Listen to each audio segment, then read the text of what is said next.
Welcome to Unscripted Pulse. You know that feeling when someone you know just vanishes without a trace? No goodbye, no explanation, just gone.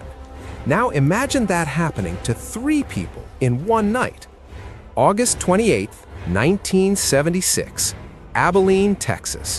While America was reeling from Watergate and Vietnam, this quiet town thought it was safe from the chaos. Billy Ray Smith, 20. Ricky Joseph, 19. Benny Porter, just 18. Best friends since they were kids, heading out for what should have been a simple night of fishing at Norman Hill Reservoir. They never came home. When morning broke and their families started calling around, panic set in fast. The police showed up, searched the reservoir, found nothing, not a single clue. The water was murky, deep. Authorities figured maybe they drowned. A tragic accident. Case closed, right? Wrong.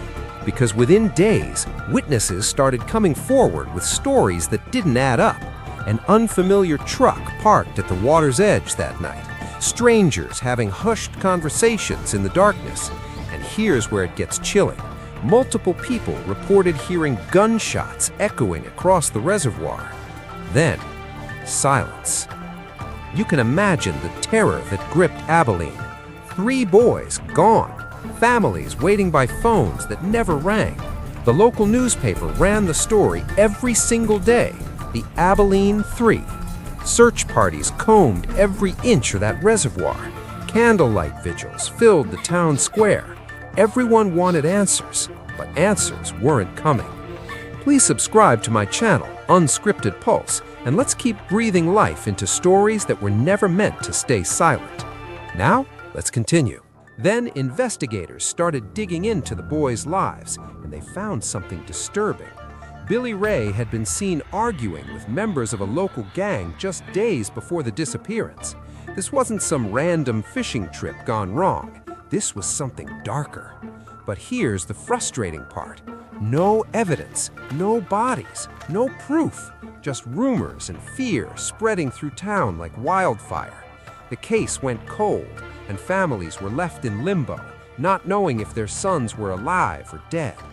6 weeks passed, 6 agonizing weeks. Then a fisherman, just out for a quiet morning, stumbled into the backwoods near the reservoir and found something that would change everything. Human remains. Not 1 body, 3, hidden in a shallow grave, partially decomposed. DNA testing confirmed what everyone feared. Billy Ray, Ricky, Benny, all 3 of them right there in those woods. You'd think that would be the end of the nightmare, but the autopsy revealed something that turned this entire case upside down.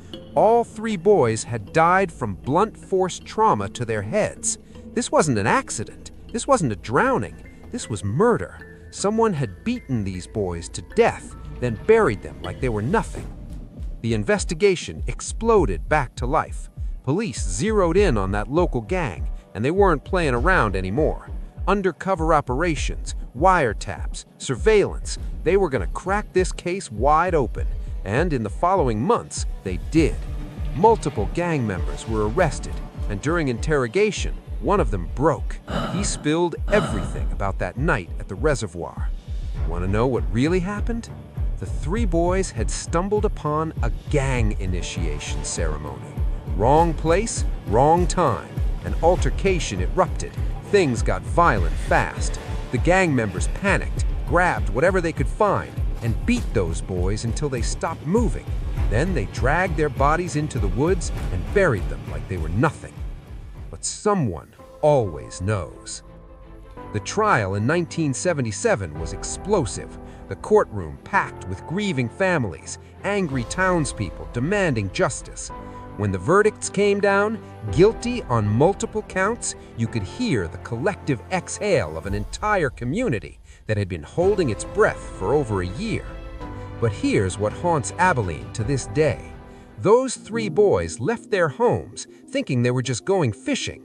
They had no idea they were walking into their own deaths. 1 wrong turn, 1 bad coincidence, and 3 lives were erased.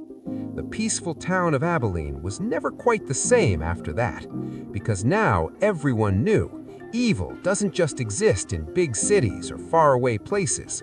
It can be waiting for you at your local fishing spot on a Saturday night.